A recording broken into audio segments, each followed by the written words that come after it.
और ब्रेक के बाद एक बार फिर से आपका स्वागत है। देखिए, पटना पुलिस ने मादक पदार्थ के अवैध कारोबार के खिलाफ बड़ी कार्रवाई करते हुए कफ सिरफ तस्करी के एक बड़े नेटवर्क का पर्दाफाश किया है। गुप्त सूचना के आधार पर कई थाना क्षेत्रों में एक साथ छापेमारी कर पुलिस ने करीब 90 लाख रुपए, जिसकी मूल्य 2,863 कफ सिरफ जब्त की गई है और इस दौरान 2 अभियुक्तों को भी गिरफ्तार किया गया। जांच में सामने आया है कि इस कफ सिरफ का इस्तेमाल नशे के लिए किया जा रहा था। पुलिस पूरे गिरोह के कड़ियों की अब जांच में जुट चुकी है कि आखिर किस तरीके से इसकी तस्करी की जा रही थी। पूरी कड़ियों को खंगालने में पुलिस इस वक्त जुटी हुई है। पटना से आपको ये बड़ी खबर बता रहे हैं, जहां पटना ने मादक पदार्थों के अवैध कारोबार के खिलाफ बड़ी कार्रवाई की है। पुलिस के द्वारा लगातार नशे के विरुद्ध कार्रवाई की जा रही है। इसी क्रम में कल फिर से अलग अलग मामलों में भारी मात्रा में रिकवरी की गई है और कुछ अपराध कर्मियों की गिरफ्तारी भी की गई है। तो पहले मैं आपको पूरा ब्रीफ कर देता हूँ। कुल 28,630 बोतल कोडीन युक्त कफ सिरप अलग अलग मामलों में बरामद किया गया है। इसकी कुल वैल्यू करीब 86 से 90 लाख के बीच में आंकी गई है। और ज्यादा जानकारी के साथ न्यूज 18 संवाददाता धर्मेंद्र हमारे साथ सीधे फोन लाइन पर जुड़ गए हैं। धर्मेंद्र, पुलिस ने मादक पदार्थों के अवैध कारोबार के खिलाफ ये बड़ी कार्रवाई की है, क्या कुछ पुलिस की तरफ से जानकारी दी जा रही है फिलहाल?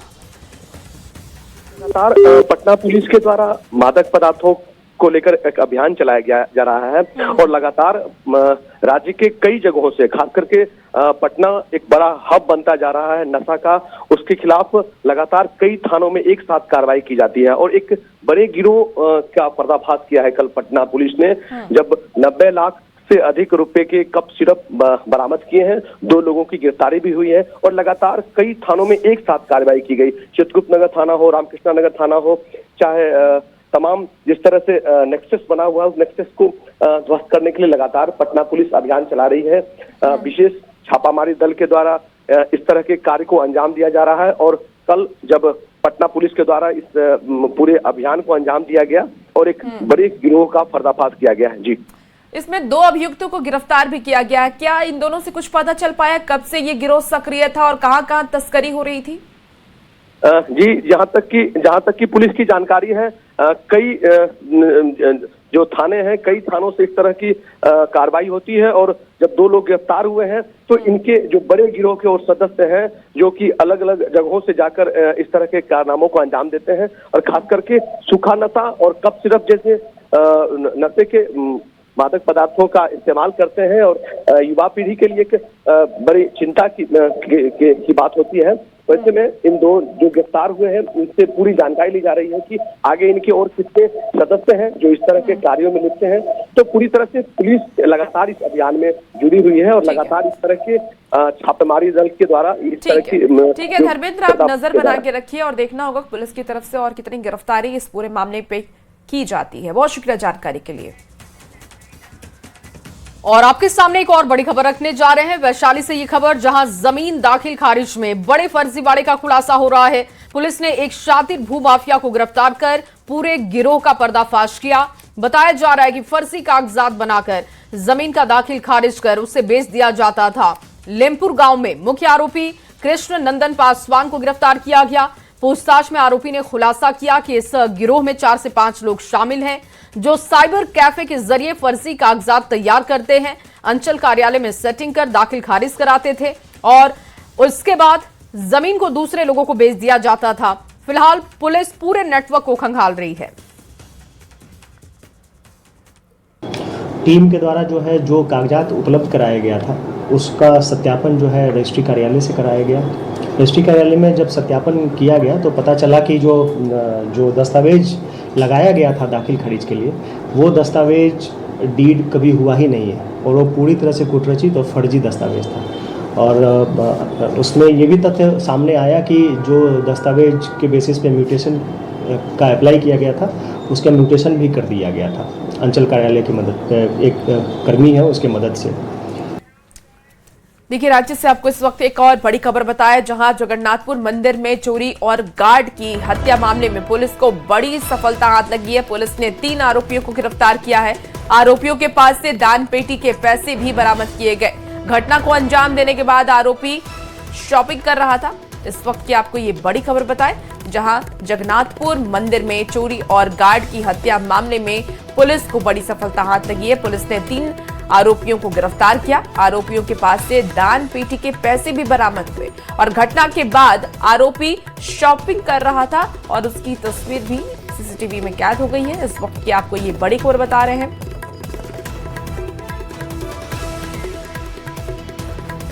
और अगली खबर हजारीबाग से आपके सामने रख रहे हैं, जहां बरही में 4 अज्ञात अपराधियों के बैंक डकैती की घटना को अंजाम देने की खबर मिल रही है। लगभग 3 किलो सोना, जिसकी कीमत बाजार में करीब 5 करोड़ रुपए आकी जा रही है, 4 लाख कैश लेकर ये फरार हो गए। लगभग 15 मिनट तक बैंक में अपराधियों ने घटना को अंजाम दिया और घटना के बाद पूरे क्षेत्र में पुलिस ने गश्ती तेज कर दी है। नाकेबंदी कर जांच की जा रही है। जानकारी के मुताबिक अपराधियों ने घटना को अंजाम देने के बाद बैंक कर्मियों को स्ट्रांग रूम में बंद कर दिया, जहां वो 1 घंटे तक कैद रहे। इस दौरान बैंक कर्मियों के साथ अपराधियों ने मारपीट की और इस मामले में बरही के बैंक ऑफ महाराष्ट्र में हुए डकैती मामले में जांच भी तेज कर दी गई है। देखिए, एसपी अमन कुमार ने घटनास्थल पर पहुंचकर पूरी जानकारी इकट्ठा कर ली है। एसपी ने दावा किया है कि बहुत जल्द अपराधियों को गिरफ्तार किया जाएगा।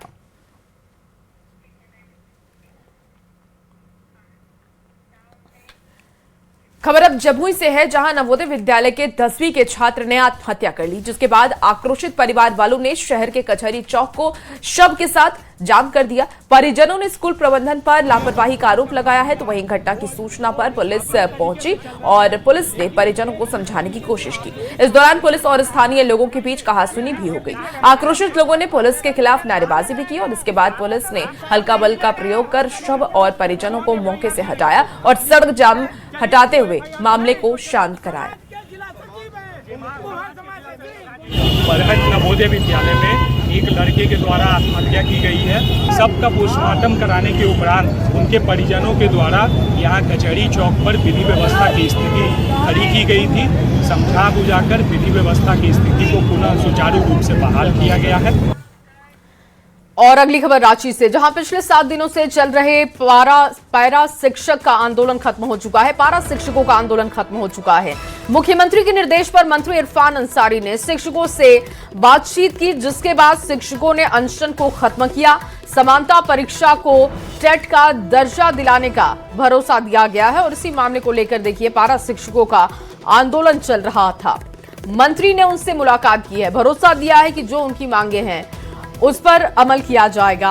और इरफान अंसारी ने शिक्षकों से जब बात की, उस वक्त की तस्वीरें भी हम आपके सामने रख रहे हैं। मंत्री के बातचीत का असर हुआ है, अनशन खत्म करा लिया गया है। आश्वासन के बाद आंदोलन खत्म हो चुका है। रांची से ये बड़ी खबर आपको दे रहे हैं। पिछले 7 दिनों से ये आंदोलन चल रहा था, पैरा शिक्षकों का आंदोलन था और इनकी मांगे अब सुन ली गई हैं। मंत्री के साथ इनकी बैठक हुई है, उस बैठक के बाद बात बन चुकी है। पिछले 7 दिनों से जो आंदोलन चल रहा था उसे खत्म करा लिया गया है। दरअसल इरफान अंसारी शिक्षकों से बात करने के बाद ये भरोसा दे चुके हैं कि जो उनकी मांगे हैं वो मान ली जाएगी। मंत्री की बातचीत का अब असर भी हो रहा है। मांगे हम लोग तो इनके सारी मांग मान ही रहे हैं, कोई मांग छोड़ेंगे भी नहीं, हम बता दे रहे हैं आप लोग को। तो 2 जो मांग है, ये एक मांग पर मुझे लग रहा था आकलन जो है इसको हम लोग हाँ टेट के समतुल्य हम लोग इसको मान्यता की बात है, बिहार में दिया गया है, झारखंड में नहीं दिया गया है। और सुप्रीम कोर्ट का गाइडलाइन आ गया है कि अगर आप इसको पास नहीं करेंगे, मान्यता नहीं देंगे तो इनकी नौकरी खत्म हो जाएगी। तो इनका ही परिवार है, बाल है, बच्चा है, सेवा देता है, पढ़ाता है। हमारे लोग हैं, ये लोग तो भारी लोग तो है नहीं, तो सहायक शिक्षक हैं हमारे। तो निश्चित तौर पर मैं इनको आश्वस्त किया हूँ कि मंत्री जी आ जाते हैं, उस बैठक में अगर ये लोग चाहेंगे तो मैं भी रहूँगा और इनके तरफ से मैं अपनी बात को रखूँगा। और उसके बाद जब वार्ता में बहुत से रास्ते निकलते हैं और रास्ता हाल में हम निकालने का प्रयास करेंगे।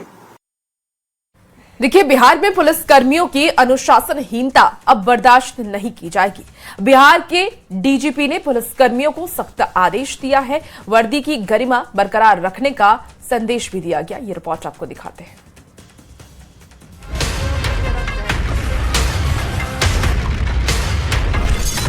पुलिस कर्मियों को डीजीपी का सख्त फरमान, चंदन टीका लगाकर ड्यूटी पर रोक, आभूषण और मेकअप पर भी प्रतिबंध। वर्दी में रील बनाने वालों पर भी डंडा।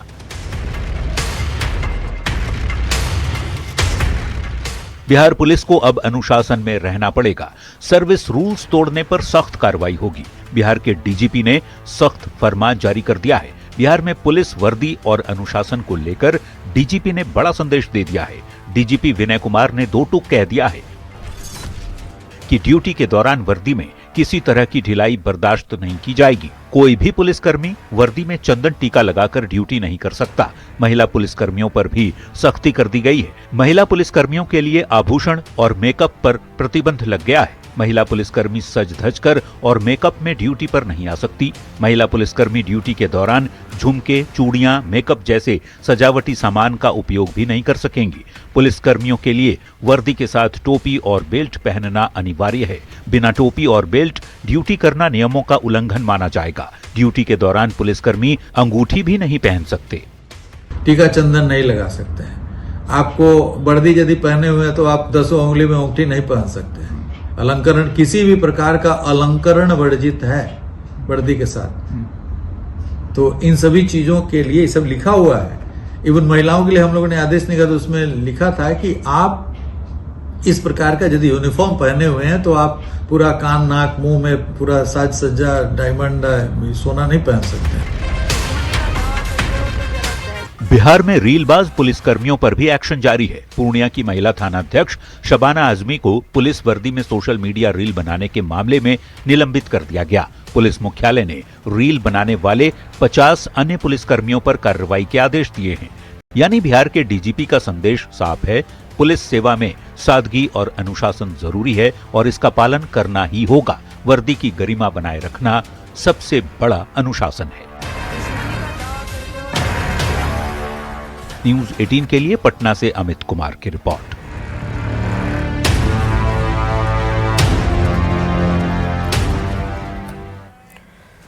और मुख्यमंत्री सम्राट चौधरी ने विधानसभा में विश्वास मत हासिल कर लिया। विश्वास मत प्रस्ताव को ध्वनि मत से पारित कर दिया गया। वैसे फ्लोर टेस्ट पहले ही सरकार के पक्ष में था।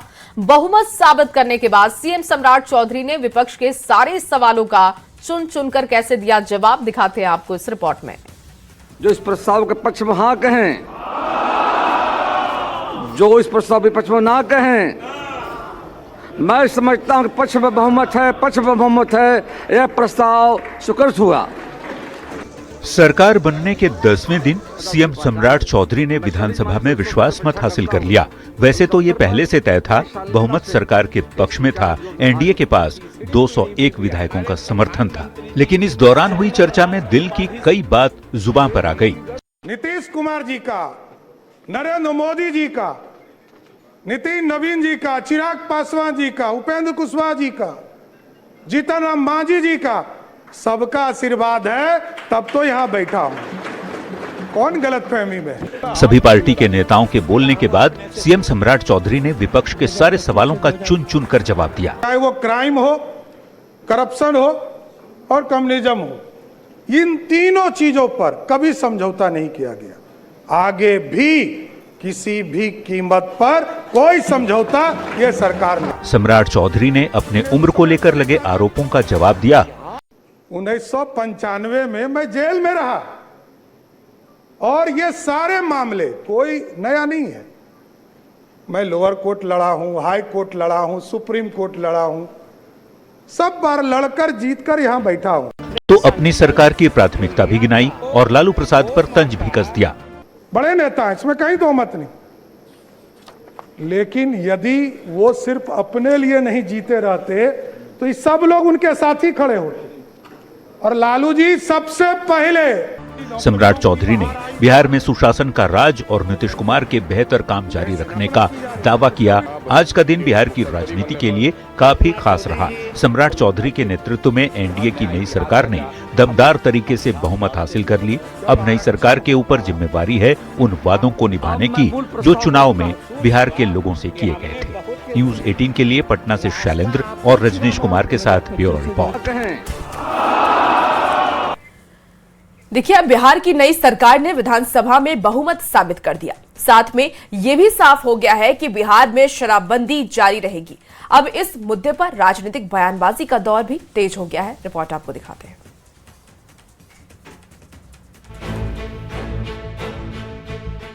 बिहार विधानसभा गेट पर विक्ट्री साइन दिखाते एनडीए नेताओं की ये तस्वीर विधानसभा में बहुमत साबित करने के लिए जाते समय की है। जैसा कि इन चेहरों की चमक बता रही है, वैसा ही विधानसभा के अंदर भी हुआ और बिहार की सम्राट सरकार ने ध्वनिमत से बहुमत हासिल कर दिया। सम्राट चौधरी और उनकी सरकार जबरदस्त बहुमत के साथ पहली परीक्षा में पास हो गई और इसके साथ ही सीएम सम्राट चौधरी ने ये भी साफ कर दिया कि बिहार में नीतीश कुमार सरकार की शराबबंदी वाली नीति आगे भी जारी रहेगी। लगातार ऐतिहासिक शराबबंदी कदम भी आदरणीय तत्कालीन मुख्यमंत्री नीतीश कुमार जी ने लिया। साथ मैं जरूर ये आश्वस्त करना चाहता हूं सदन को भी और पूरे बिहार को, देश के प्रधानमंत्री आदरणीय नरेंद्र मोदी जी चाहते हैं देश विकसित हो और बिहार के नेता, हम लोगों के नेता नीतीश कुमार जी चाहते हैं बिहार समृद्ध हो। इस पर काम है। सदन के अंदर डिप्टी सीएम विजय चौधरी ने आगे भी शराबबंदी को जारी रखने के फैसले पर सीएम सम्राट चौधरी का आभार जताया। साथ ही ये भी आरोप लगा दिया कि कुछ लोग जानबूझकर शराबबंदी को बदनाम करने में लगे हैं, जिस पर सियासत तेज हो गई। विधानसभा में आपके पास 202 है, जो मन में आया बोलते रहिए, लेकिन हकीकत बिहार की जनता सब जानती है। कांग्रेस और आरजेडी के नेता शराबबंदी को लेकर विजय चौधरी के बयान पर छींटाकशी करने में लगे हैं। बनेंगे, लेकिन अफसोस की बात है कि एनडीए के विधायक ही इस मामले में लगातार समीक्षा की बात कर रहे हैं, जबकि जेडीयू और बीजेपी के नेताओं ने शराबबंदी को लेकर नई सरकार के रुख पर खुशी जाहिर करते हुए आभार जताया। इस कानून को बदनाम करने की राजनीति नहीं होनी चाहिए।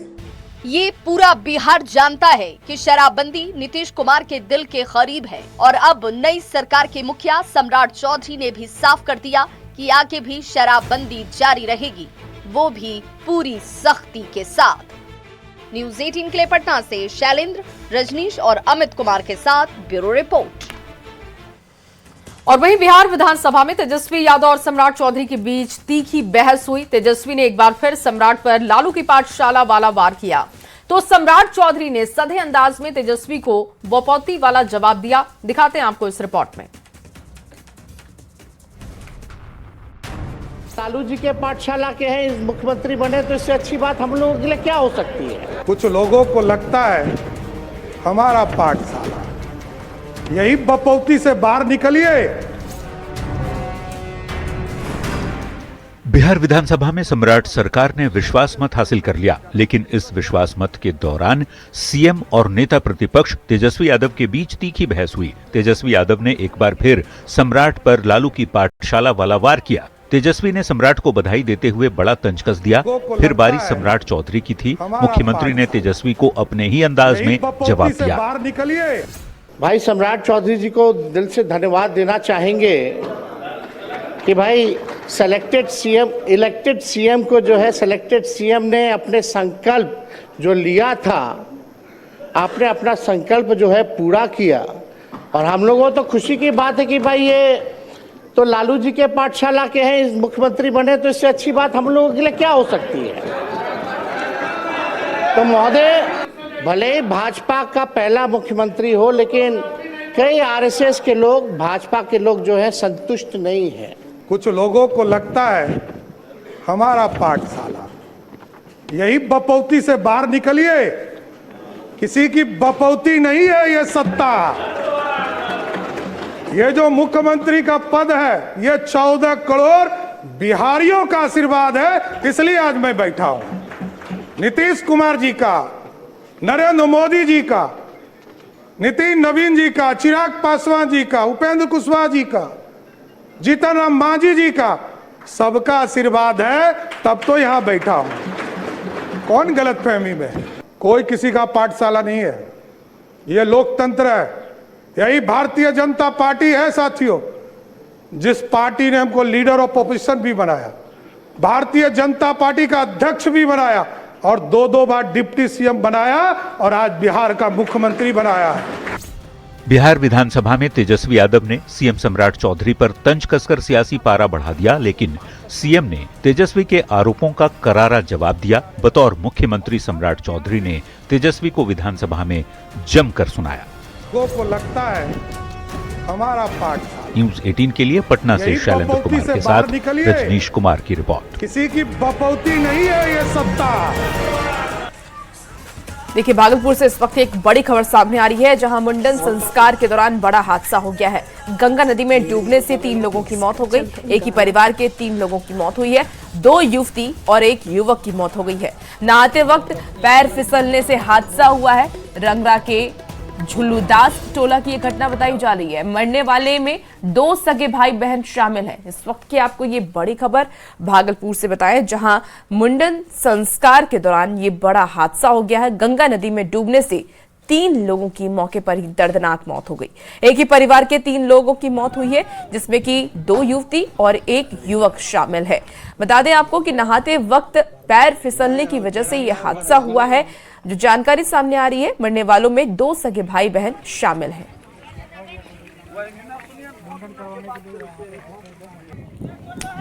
तो देखिए, भागलपुर से एक और बता रहे हैं, और घटना के बाद अफरा तफरी का माहौल पैदा हो गया। हालांकि रेस्क्यू टीम को भी बुलाया गया और रेस्क्यू टीम की तरफ से लगातार रेस्क्यू भी की जा रही थी, जिसमें कि 3 लोगों की मौत की पुष्टि हुई है, जिसमें कि 2 भाई थे, सगे भाई बहन थे, जिनकी मौत हो गई है। नहाने में इसका पैर फिसल गया, पूरा कचार था, इसी वजह में ये सब नीचे चल गया। कितना लोग आए थे वहाँ से भटगांव से? लगभग 30-35 लोग आए। कब आए थे? वो सुबह मान के चलिए 9-10 बजे आए। 9-10। अच्छा। स्नान पूजा करने के बाद पौन प्रसाद चढ़ाने में जो है ना, ये स्नान फिर सोचा कि स्नान करेंगे। बस कछार में जाने के बाद तीनों डूब गया। अच्छा, कौन कौन डूबा? एक भाई एक बहन डूबा, साक्षी कुमारी, एक गौरव कुमार। दोनों भाई बहन है? हाँ, भाई बहन है। अच्छा, गौरव का कितना उम्र होगा? 10 साल। 10 साल। उसके पिताजी का नाम? कुमोद यादव। कुमोद यादव। साक्षी और गौरव भाई बहन है? भाई। एक और कौन है? उसका फुआ है। और फिलहाल इस बुलेटिन में इतना ही। खबरों का सिलसिला जारी है, बने रहिए न्यूज़ 18 के साथ।